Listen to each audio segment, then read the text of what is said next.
Ladies and gentlemen, boys and girls, welcome to Real Board's first What If Episode 1 review. Joined today by my buddy RJ, sporting that fantastic Captain Carter, Abby. How you doing, Yeah, buddy? I love it. It's the poster they put out. I'm doing great, Matt. Just got done watching the episode with you right after you did your stream on your main channel. It was absolutely fantastic. I loved it. I was really, I'll be honest with you guys. Like, for one, there's spoilers. Know that there's going to be spoilers in this.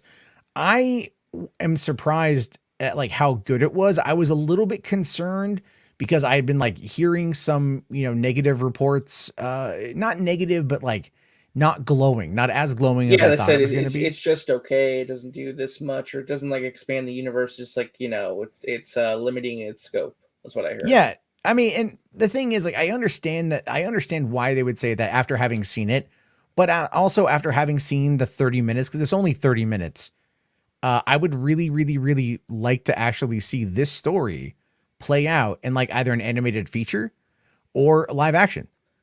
Yeah, I can understand why there's so much fervor around getting Haley Atwell to portray Captain Carter in live action, whether it be in Doctor Strange 2 or in like some other project. Because like I want to see this in live action now. I Yeah, was blown away with the animation. The animation's superb. The art direction's fantastic, and it's just very well choreographed action. The kind of stuff that I would see on like maybe like Avatar: The Last Airbender, or some of the stuff like in recent animation, like Invincible, for example. the animation was solid. Like the action when she was beating the crap out of people with the shield, that was excellent. I know we were watching it together, and like your both of our reactions, like damn, like she's like throwing people into planes, and like just the way she Oh yeah, moves is like that so plane sequence fantastic. was so that plane sequence was so cool. Like just I mean, I guess to like because we haven't even talked about the story. So the story, just to kind of like not get too far ahead of ourselves here. Mhm. The story is what if Captain Carter became Captain America? All right, what if Peggy Carter? Well, it's like became Yeah, Captain what if America. Captain Carter became the first Avenger? Yeah. And so, obviously it starts off just like we saw in, the first Avenger with Yeah, going and doing the super serum and thing. Jeffrey But Wright with the narration's fantastic, by the way. true. And then also Stanley Tucci was back as the doctor, the German Hmm. doctor, which was awesome. And Yeah, Toby and Jones as yeah, Armin Zoller. hmm and Dominic Cooper was back as Howard Stark as well. True. True. Sebastian Stan, Bucky. I mean, No, Chris the, Evans, obviously. no Chris Evans. And I Was get that that. I distracting to you at all, or no? No, it sounded a lot like him, actually. It sounded a lot like him. I I didn't thought it mind it. was decent enough to where I wasn't super distracted. Part of me was like it bothered me a little bit in the back of my mind, but like I vibed with it. It didn't like completely distract me or take away from the story. I think it worked well with her. Their relationship, their chemistry as actors worked very well. Hmm. And that might also be somewhat brought on by the fact that we have also like seen this before, and so we have that predetermined relationship. It's already been built up in previous movies, where like we understand. I liked how they're always destined to be together too. Like she loved, like the whole point that people miss often is that Peggy Carter fell in love with Steve Rogers before he even got the serum. Like there was a connection that they formed before any of that even happened, and this episode kind of further amplifies that. Yeah, because I mean they never got that first dance, and then in Captain America the Winter Soldier we get to see that she's now like 100 years old, and he still goes and visits her, and then in Civil War she passed away, and so it's like their story was always very tragic in the MCU, and so here they kind of got this like I don't want to say like renewed zeal with it or renewed interest with it. It was still very much destined for tragedy. However, they did throw us all for a pretty decent loop, to be honest with you. And I love that when the Hydra Smasher got busted, it got blown up. That we thought that he was gonna be the new Bucky Barnes. He was I gonna be know the we new were Winter watching together. Soldier. It's like, oh shit, is he going to become the new Winter Soldier? Because like that Hydra Stomper blows up. You see the ice fall. It's like, is this like him becoming the new Bucky in that moment? Right? I know. I thought they were gonna pull it off too, because that would have been interesting to see. Because then that would have given them a pathway to be together down the road. I think. Yeah, You like where know. they're both like in like present day. Yeah, and that would have been something. That would have been something to kind of hold on to, because I think after the end game and at the end of Endgame with Captain America and her like having that dance and whatever and like living happily ever after, it's nice to like kind of hope to get that again, even if it's from an alternate perspective. You still want them to end up together. But I Yeah. mean, but I really feel like the romance aspect of the show of this episode was very good. Like the personalities were there. The way that they played off each other was really good. I Yeah. love Dominic Cooper as Howard Stark. It's Oh, he always was great. fantastic. Yeah. I love that we got to see more of him. Also, I thought was interesting is that they kind of like bring up Nexus events from Loki. You know, when we're watching, it's like the Watcher points out this is the moment that it changed. Her not going up to the box, her staying on the ground floor. That's what changed it and made her Captain Carter. Yeah. And I love how they're gonna like do that in every episode and point out what exactly changed things to like make it different. Yeah, and again, looking at what happened with Loki again, the Nexus events. Like even I said, "Oh, is this her Nexus event?" So where's the TVA? You know, where's the TVA to come in and Yeah, knock this one and out? obviously the TVA ain't there because like the multiverse is created. This is like post Loki finale. This is why it exists, you know. So Yeah, so and that's really cool that they tied it together like that. I'm really happy that they did. I will say though, it's I know certain people probably are going to be like a little bit pissy with Captain Carter because she has a bit more of a, you know, when she got the super soldier serum, she didn't like bulk out entirely, but her shoulders were bigger, her physique was bigger. she got huge.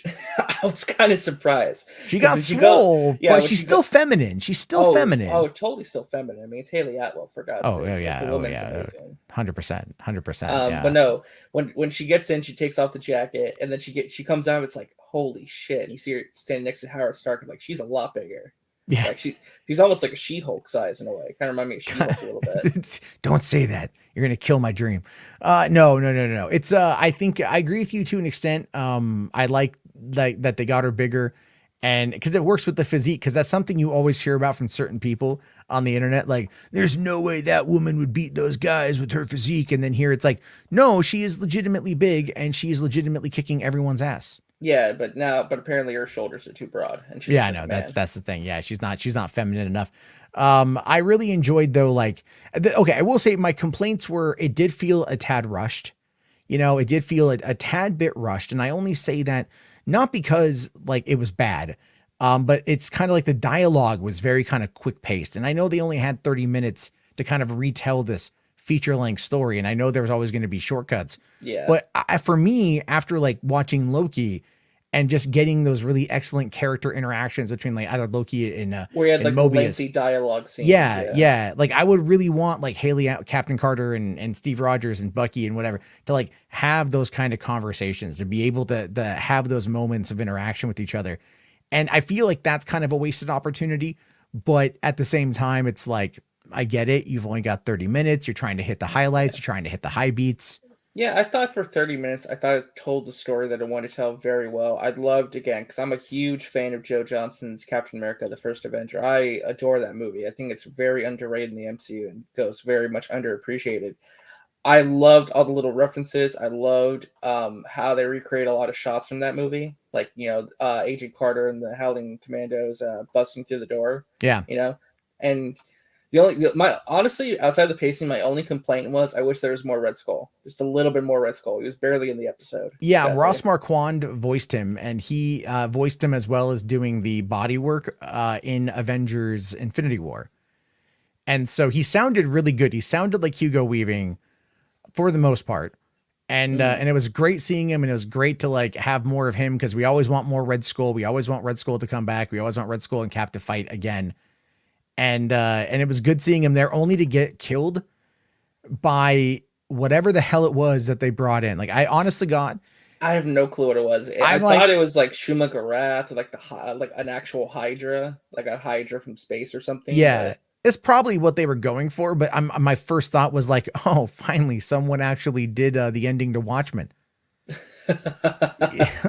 Like that was my first thought. But then again, it's also like it would have been. I get it. It probably was a Hydra.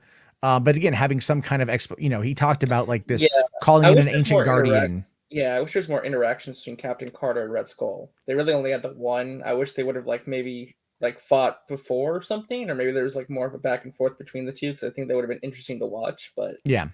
That, I mean, because again, like just you want the dialogue because you want to establish the characters, and I mean, clearly Haley Atwell as Peggy Carter, we've gotten a lot with her. I felt like, I felt a vibe from like the Captain Carter, or sorry, the Peggy Agent Carter TV show, which I really liked. Yeah, it's a very good show that got sadly canceled. But... Yeah, well, that's a whole thing with Marvel and TV, But I really enjoyed that show, and I liked her and Dominic Cooper's interactions because I kind of got that vibe, and I kept waiting for like Jarvis to show up to be honest with you. Like, where's Jarvis? Because that would have been great to have that guy come back. And I think my I would have loved more interaction. I thought the action for what they showed was fantastic. The fact it was very violent without any blood. I was very surprised at that. Yeah, people get shot, killed constantly. People are getting thrown into buildings. People's chests are getting caved in by her freaking shield. Like she's brutal, and I Oh love yeah, that. But way more she's like, brutal than in the movie. oh, absolutely. But I'll tell you the thing I love though is the scene when we kind of mentioned already the airplane scene where like she's riding on the back of the Hydra Stomper and then she just leaps over and like takes out a plane and then like jumps onto the next one and uses the shield to break the propeller and then she just bashes open the window and then jumps off back to the Hydra Smasher and it's like Yeah, this she's dude, like throwing dudes out and she everything. just let that guy is just gonna fall to his death, you know? Just gonna like 'cause she bashed in like the cockpit, so it's the eject is not gonna work. He's just gonna fall and like die, you know? And it's just like, all Burned to a right. crisp. I mean, it's just like she just like straight killed people. Oh, And you love the part where she broke that really tall, buff dude's leg, and the first time she oh, appeared that as was Captain great. Carter. That was great. Yeah, it's like, oh, yeah, see you blot out the Fräulein. And then she just like kneecaps him and then just bashes his head into the ground. I know, and Total, the concrete like snapped. Like his yeah. head's done. Like he's dead. I mean, like that was like, damn. That and then the scene like towards the end when she had because what I really enjoyed about the action sequences is that when it came to the hand-to-hand combat stuff, they really did like lock the camera in position and then just let everything happen within the frame. You know, and so Right, you which get to is see different her from like, like the directing style, like the Russo brothers. Where like they do employ that shaky cam style, but it works in the context of a live action movie. it But with does. animation, you can show it all. And they really did. Like, there's a couple scenes where she's fighting off a whole bunch of them in like a couple different big action sequences. And the whole time you're like, holy crap, that was really cool. And again, like the way that they portrayed the character, you could totally see this fitting into the MCU. And Yeah, I don't see how any of this was a disappointment on any front. Like I found myself thoroughly, it made me wish that Peggy Carter could come back to the MCU in live action and play this character. oh, And come on, you know, that's I mean, they are making such a big deal about Captain Carter that she's going to be in multiple episodes of the season and she's going to be in season 2. And there's rumors of her coming into Doctor Strange in the Multiverse of Madness. And if they're I mean, come on. They're they're going to want to bring back Haley Atwell. no, I'm pretty totally. certain at this And point. I'm all And board for that for sure. I think once she's done doing the last 2 Mission Impossible movies, she'll be back over to Marvel. She'll be back out in Atlanta making a movie. But in the meantime, like here's the thing. I know like next week is the T'Challa episode. I know that it's going to be, and that's the one people are going to be really talking about. Mhm. But I kind of want like, this is my problem. Like when you create a character like this and you convey it in such a way, I'm like, can you just keep going down this path? I know. Show me what happens next. Like show me. Because the ending to the episode I thought was fascinating because she pushes the Hydra monster, whatever it is, like through the portal, right? And then the next time we see her, like the Tesseract's being used, and then she pops out, and then there's Nick Fury and Hawkeye. It's like, oh, Yeah. this is a parallel to 2012's The Avengers, the opening scene. The opening of that. And then, so but then it's also instantaneous for her. It's not instant. It's instantaneous for her, but it's 70 years for everybody else. Because when the portal opens up, like the monsters, like, beak and tentacles come out as well.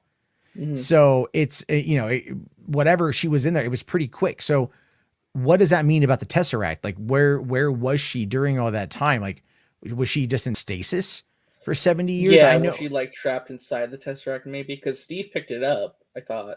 Yeah, he picked it up, but then they were able to, but then you're telling me like no one was able to open it again in that time, like Howard Stark wasn't able to work with it, and that Armin Zola wasn't able to work with it. I mean, because we know that he ultimately ended up turning on Hydra and becoming an asset for Shield, leading into Winter unless Soldier. it doesn't happen in this timeline, though. I guess yeah, that probably maybe not happened in this timeline, but Howard Stark would have clearly experimented on it. Yeah, maybe if they'll explain in subsequent appearances why they couldn't bring her back earlier. Yeah, maybe they just locked it away, kind of like in Area 51 or something until the events of Captain Marvel, when somehow it ends up back in Nick Fury's hands. And then, of course, a decade and some change later, they decide to mess around with it again and open it up. I don't know. I have no idea. But either way, it's like it opened up an interesting, a different branching of the timeline, and I want to see where it goes. And it's so funny because, I know Grace Randolph had said that this is going to kind of kick DC in the nuts. Yeah, and she also said in her review earlier that Marvel has encroached on Wonder Woman with Captain Carter. Oh, dude. Oh my God. When she gets the sword, what did I I got say? the What did Wonder I Woman say? 2017 flashbacks. Yeah. What did I say though? I said they just found their Wonder Woman, or there's her Wonder Woman moment, is what I said. Because it's like she's got the shield and she's got the sword and she's cutting this tentacle creature in half. And I'm like, Better than Wonder Woman 84. oh my God, better. Yeah. Oh my, that's not hard to do. But I kind of agree with Grace on this one. It's like DC, I love DC animated, and I think that they always bring it in a certain way. But now they're going to have to match the budgets, because the budgets for this are like, they because can't they're do. going to spend the money. They can't keep Yeah. doing these cheaper direct-to-DVD movies like they've been doing. Yeah. They're great. They're great, but they got to compete better. Yeah, because this is the thing. The Marvel fans are going to be like, no. Like Marvel has opened up the multiverse and has now given us the first taste of the multiverse, and it's good. Again, it feels like it's story driven, like it's all about the plot and opening up the world. That's kind of what this is. And then DC is still kind of left in the dust on that one. So with any luck, maybe next year we'll get something with the Flash. But yeah, I mean, we got 8 more episodes of What If, and whatever journey is going to take place is going to be pretty wild. Oh, absolutely, dude. I'm invested. I mean, the opening credits were really cool to see, and like again, next week's TChalla episode is like obviously probably get the most anticipated episode, maybe of the whole season, perhaps. Which I'm surprised. I'm to see. Kind of surprised it's number 2. I thought it would have been. I thought they would have saved it for later in the season. Yeah, but then again, he's in multiple episodes, but this is like the key one, and maybe it all ties together. Maybe it's written in chronological order, where like they do have little nods to each other. Because I have talked to people who have seen the other 2 episodes, and Captain Carter does come back. So, like we're going to have to wait and see what happens with that. And with any luck, we're going to get some pretty amazing stuff. I want to go watch it again. It's short. You can easily, it's very accessible. It's very easy to watch, and it's just fun. Yeah. Well, I was going to ask you, based on this first episode, do you think this is something that like kids are going to be into? Because I know like when it's an animated series, the idea is like perhaps to reach out with like merchandise and toys and stuff. Do you think that series will work in that function, or is it more so for like the hardcore Marvel fans, do you think? Yes and no. I know that there are Funkos, there are Pops available, and the Marvel Legends stuff. Yeah, and then they're gonna have the toys and everything. I've seen those. The Hydra Stomper will be a great toy. That will be a good one. Yeah, and I think the Funkos are gonna sell pretty well, and that's gonna get. But those aren't really even aimed at kids. Those are just not aimed at kids. Collectors. They're collectors, and so I think that. Look, I'll be honest with you. Like, this show is a little violent. It's a little violent. It's not that there's blood or gore, nothing like that, but there is some violence, and we know it's gonna get darker later. Yeah, and so there's even an episode that they said was so dark that even Disney turned it down. Like, the Spider-Man one where he turns into like a spider monster. Yeah, they were like, let's not do that, And then there was one that they pitched that was essentially the half the plot for Guardians 3. That makes me interested. Like, what? I'm very curious to see what Gunn's got in store for us there, but I think what we're gonna get out of this the next 8 weeks or 7 weeks really is gonna be just a lot of fun, a lot of just kind of new takes on things. But it's also got to feel familiar. That's the other aspect of it too. It has to feel familiar in order for the. It has to make you audience reminisce on like the older movies. And what were we saying while watching this? I'm like, man, I really want to go back and watch Captain America again, the first Avenger. Because Joe Johnston's movie is pretty wildly underrated in my mind.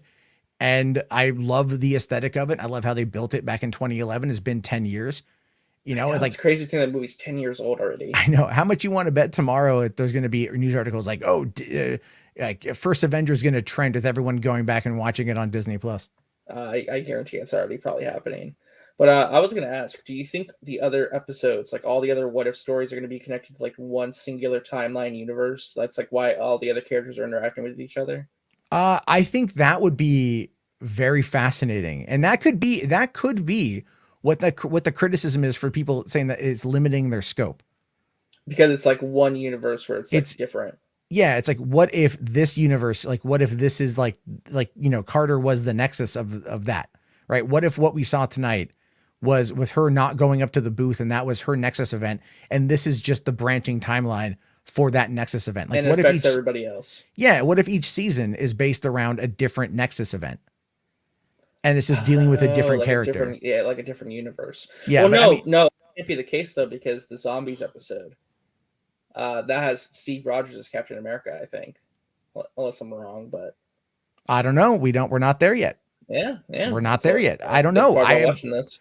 I don't know. It's all what if. Anything can happen. And I didn't think I'd be that excited for it. I knew I would want to see it, but I didn't think it would get me really thinking about it. And then, but because we don't know where things are going to go and there's no reference material at this point, that's kind of the crazy thing. That's the exciting part though, because there's nothing to go off of with comics or anything. Like they can do whatever they want. And it's not like with Loki where you and I were discussing Loki, like, oh, what's going to happen next week? Our thoughts on opinions on that. We just don't know. Yeah, and there's like setup and teases perhaps or what's coming next. This is like anything can happen. Yeah. I mean, I'm going to go watch the episode again. I'm going to look to see if there's anything in there that I missed that ties in, but it's pretty straightforward. It gets to the point relatively quickly, and it's cool. I think that's the best thing I can say about it, is that it's good cool. And go watch it and check it out for yourself. Absolutely. So that's basically all I got on this episode. I don't know if you have anything else you want to add. No, that's pretty much it. Like I said, I'm definitely intrigued by this series. I want to keep watching it, obviously. And again, just another example of Marvel being on a roll this year. In terms of television and streaming content, they are the kings of 2021, easily. Oh, hands down, 100%. 100%. So, all right, guys, leave your thoughts, your opinions below. I'm looking forward to reading what you thought of the episode. Of course, tune in next week for another episode of What If, where RJ and I are going to be reviewing the episode 2 with TChalla. And if you guys want to check out the Real Board channel, be sure to give it a subscribe. And then also, I do Hollywood After Dark over on 3 Buck Theater. Monday through Friday, about 10 to 11 p.m. PST. Come over, have yourself a good time with that one, and we'll keep going. Anyway, everybody, we'll talk to you all later. Have yourself a great week. Go watch this multiple times, and peace out.